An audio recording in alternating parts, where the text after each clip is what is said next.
Hey YouTube, Kiefer Customs. I guess that's what our new channel name is here. I'm trying to make this quick. My new King Hauler build. And my original plan was to build a dump truck. But that's going to be put on hold because I don't really have the funds for a nice aluminum dump bed yet. So, and I kind of have to, I don't have to. I'm trying to get this build done for July 4th for a one-to-one truck show that some friends are putting on. They want me to bring my RC stuff. So, to have a nice running truck, I'm going to build a day cab, a King Hauler day cab, but it's going to be kind of nice, and it will still have the fifth wheel. That way I can pull another trailer. So, you guys have already seen my other build, if I can get it in there partially, the old Zil 130 with the extended brooder that I made out of two brooders. Well, I picked up another brooder low loader, and I think my plan for this, because this show is going to be my truck friends, steam engine friends, there's actually going to be some steam engines there, or at least one. I'm going to put the steam engine and Doodlebug back on that extended low loader.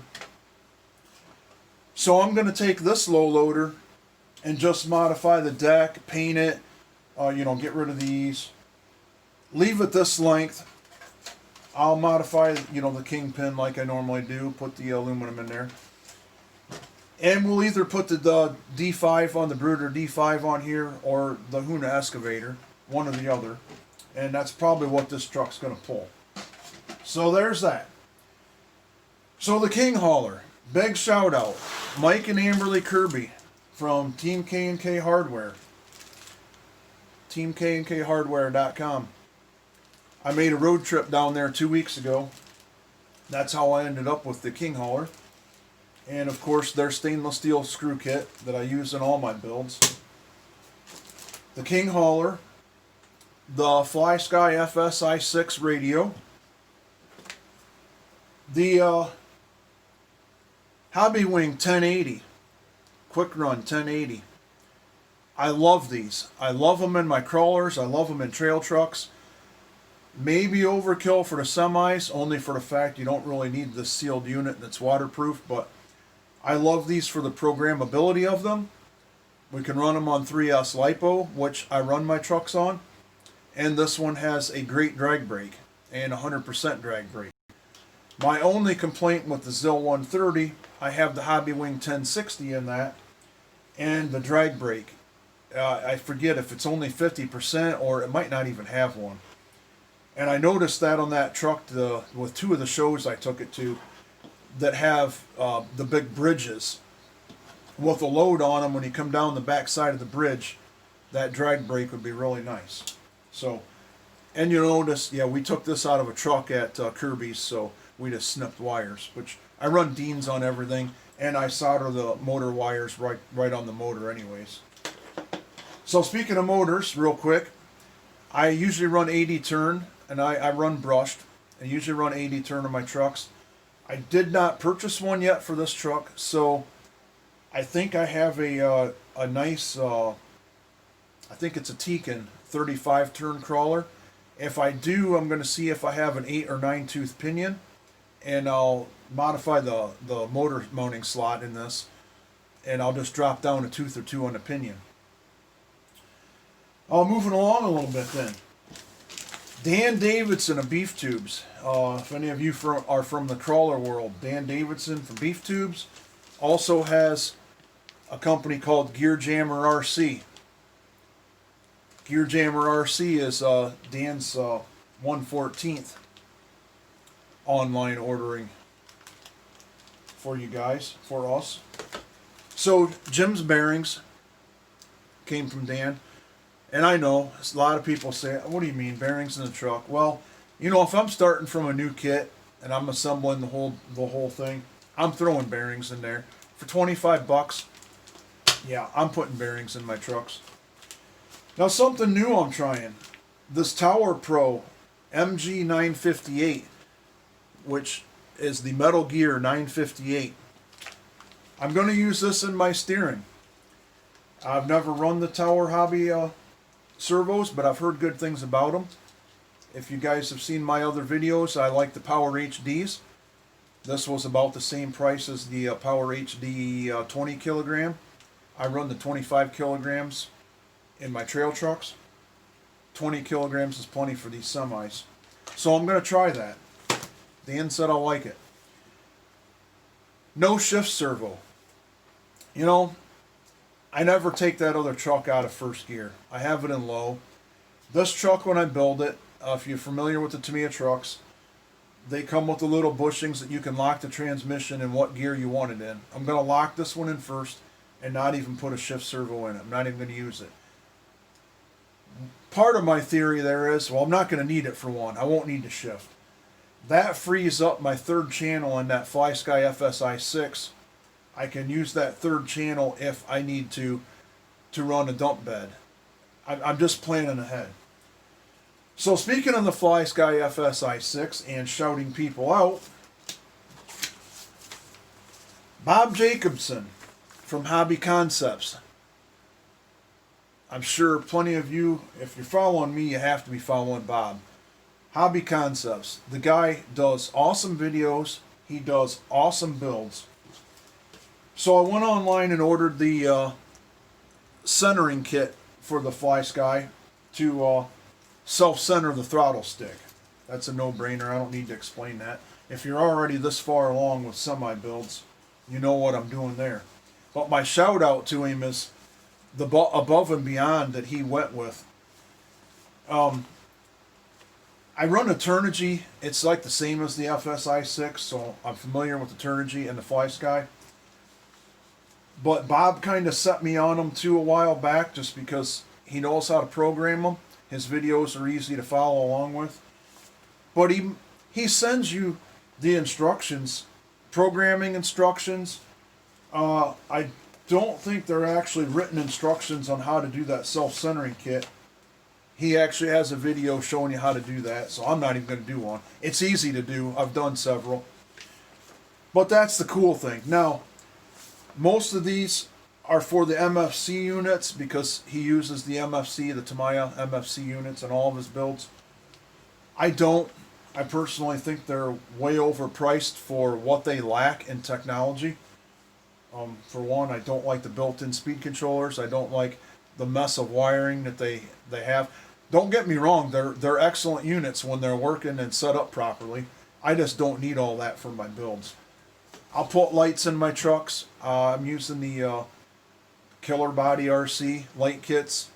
Like you could get generic 12, 14 LED, whatever, and then I'll just modify it for my use. So that's what I do. You already know about my other electronics. My sound unit. They're calling them Team Associated, but it's the Sensi RC ESS1 Plus. I've used it in several builds. It's in my ZIL 130. It's given me a truck sound and I get a horn. I don't need anything else for my trucks, so that's the road I go there. Now, tires. Front tires. Front rims, not knowing if I wanted to go aluminum yet or what style aluminum. I went the cheap route, and I just went with the Tamiya. I think they just call them like 30 millimeter. I don't even know if they say super wide, but they're the 30 millimeter matte chrome plastic. I don't know if they use these on the Actros or their European trucks, but I like them that they don't stick way out, which most of your aluminum ones do. I like how they set back. They have that big rig, dump truck, big fat rig, look. And the RC 4-wheel drive, roadie, super wides. That was my steering tire of choice, if you can see the tread pattern here. And I think they're going to look great on there. I hope.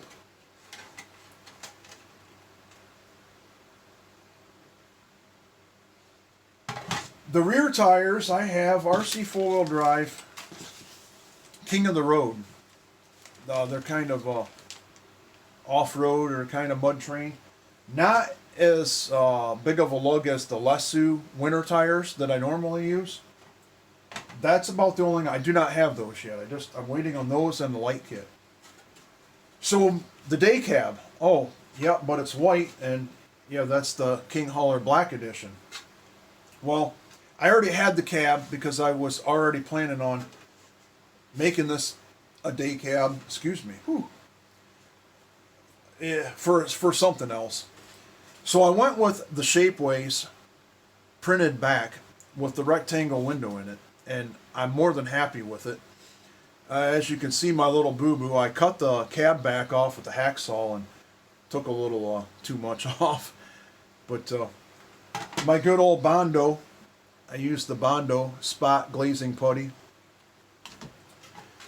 But I did open the box to take the rooftop out because I didn't have the one for this. I only had the cab. That's all I had. I don't know why Tamiya makes them removable. If somebody can explain that, please do. But I mud them in. I'll sand that off and make that look one piece. While we are on the subject of this, though, and Bob Jacobson from Hobby Concept, I ordered some of the Tamiya thin cement that he recommends too. Now what I found out is that will not work with 3D printed parts, or at least whatever this Shapeways 3D print is made out of. That glue didn't work at all. And actually I glued the top in with it, and probably about an hour later when I was sanding the Bondo out of the top, I actually popped that top loose. So I don't know why that happened. I mean, in Bob's videos he uses that glue and it works. So I went to my tried and true Gorilla Super Glue Gel, scuffed both parts that you're gluing, and that stuff will never come apart. So that's actually what I'm going to work on today. I'm going to get this ready to get it in primer. So speaking of that, I stopped at my local O'Reilly's on the way home. I used Duplicolor for the main reason that all my auto parts stores carry it, so it's easy to get if I need another can. So there's the filler primer to use to fill all those scratches and find imperfections. This truck, I'm going to paint the chassis. I'm actually going to paint the chassis, I'm going to paint the axles, I'm going to paint the transmission, front axle. So anything metal, I'm going to use the Duplicolor self-etching primer. And I have used this on plastic too. I've actually scuffed chrome pieces with Scotch-Brite, and I've used the self-etching primer and then painted over them without an issue. So, self-etching primer.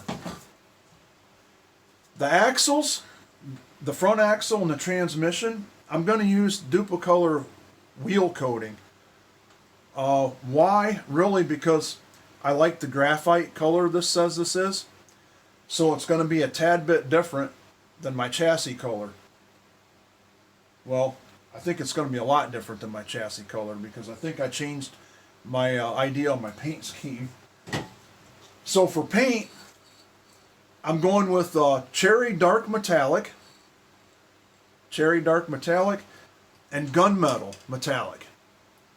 And what I think I came up with, I'm going to use the Gunmetal Metallic for the main body color. I'm going to use the Dark Cherry for the fenders, possibly a rooftop, and then I'm going to do the frame, the chassis with this Cherry Metallic. And I'm not sure yet, but I'm either going to paint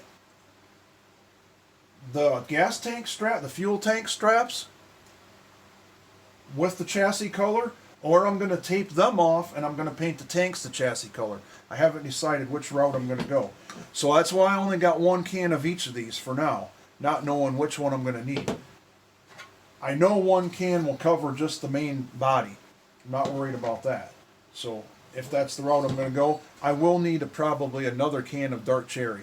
It will take 2 cans to do the rest, I'm assuming, from past experience. And then when I get that far, I'm going to clear coat it, which I won't go into right now because I don't use the Duplicolor clear. I've had some issues with it, so I'm going to use something different there. So that was a quick let's get started video for the Tamiya King Hauler.